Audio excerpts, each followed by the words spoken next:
কিউইদের হারিয়ে আবারও আইসিসি থেকে সুখবর পেল লাল সবুজের বাংলাদেশ। চট্টগ্রামের সাগরিকায় জয় তুলে নিয়ে উন্নতি হয়েছে টাইগারদের রেটিংয়ে।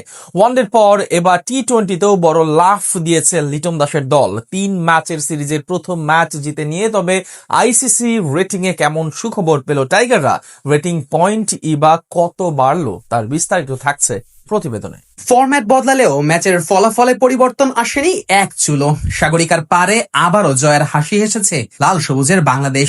অধিনায়ক বদলেছে, বদল এসেছে একাদশেও, তবে মাঠের খেলায় যেন কিছুই বদলায়নি। আর তাতে করে আইসিসি থেকেও মিলেছে সুখবর। শর্টার ফরম্যাটের ক্রিকেটে উন্নতি হয়েছে টাইগারদের রেটিং এ। ওয়ানডে সিরিজের শুরুটা হার দিয়ে হলেও পরের 2 ম্যাচে ঘুরে দাঁড়িয়েছিল বাংলাদেশ। সিরিজ জিতে নিয়েছিল 2-1 ব্যবধানে। ঘরের মাঠে শক্তিশালী নিউজিল্যান্ডের বিপক্ষে এমন জয়ে আইসিসি থেকেও মিলেছিল সুখবর। রেটিং পয়েন্ট বেড়েছিল 4, যদিও র্যাঙ্কিং এ কোনো পরিবর্তন আসেনি। এবার টি-20 সিরিজের প্রথম ম্যাচ জেতাতেও আইসিসি থেকে মিলছে সুখবর। কিউইদের হারিয়ে রেটিং পয়েন্ট বেড়েছে 1 ধাপ। ঘরের মাঠে 223 রেটিং পয়েন্ট নিয়ে শর্টার ফরম্যাটের এই সিরিজ শুরু করেছিল বাংলাদেশ। র্যাঙ্কিং এ অবস্থান ছিল 9 নম্বরে। অন্যদিকে র্যাঙ্কিং এর 4-এ থাকা নিউজিল্যান্ডের রেটিং পয়েন্ট ছিল 289। তবে প্রথম ম্যাচে জয় পাওয়ায় টাইগারদের রেটিং পয়েন্ট বেড়ে গিয়ে দাঁড়িয়েছে 224-এ।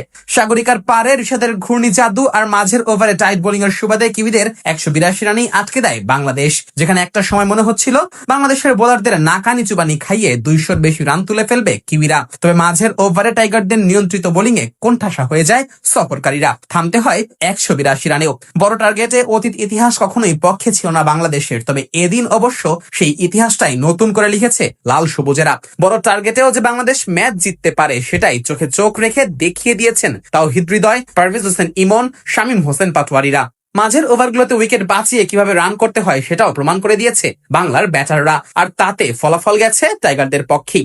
183 রানের লক্ষ্য তারা করেছে 2 ওভার বাকি থাকতেই। ভাবা যায় এমন দাপুটা পারফরমেন্স করবে আর রেটিং এ উন্নতি হবে না, সেটা বা কি করে হয়? ম্যাচ জয়ের সাথে সাথেই তাই এলো সুখবর।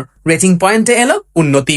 সিরিজের বাকি ম্যাচগুলোতেও ফলাফল টাইগারদের পক্ষে এলে এই রেটিং পয়েন্ট বাড়তে পারে আরো কয়েক ধাপ। সেক্ষেত্রে অবশ্য সিরিজের ব্যবধানের উপর ভিত্তি করে রেটিং পয়েন্টে পরিবর্তন আসবে। বাংলাদেশ যদি সিরিজের বাকি 2টো ম্যাচেও জয়লাভ করে সেক্ষেত্রে তাদের রেটিং বেড়ে গিয়ে দাঁড়াবে 226-এ। আবার যদি 3 ম্যাচের এই সিরিজে টাইগাররা 2-1 ব্যবধানে জিতে যায় তাহলে বাংলাদেশের রেটিং বেড়ে গিয়ে দাঁড়াবে 225। আর যদি কিনা বাংলাদেশ নিজেদের পরের 2 ম্যাচেই হেরে যায় তাহলে 223 রেটিং পয়েন্ট নিয়েই সিরিজ শেষ করতে হবে টাইগারদের। এখন অপেক্ষা বাকি 2 ম্যাচের, যার একটি হবে চট্টগ্রামের মাটিতে আর অন্যটি হবে রাজধানী ঢাকায়। এই 2 ম্যাচের ফলাফল শেষেই বোঝা যাবে টাইগারদের রেটিং কই গিয়ে ঠেকে।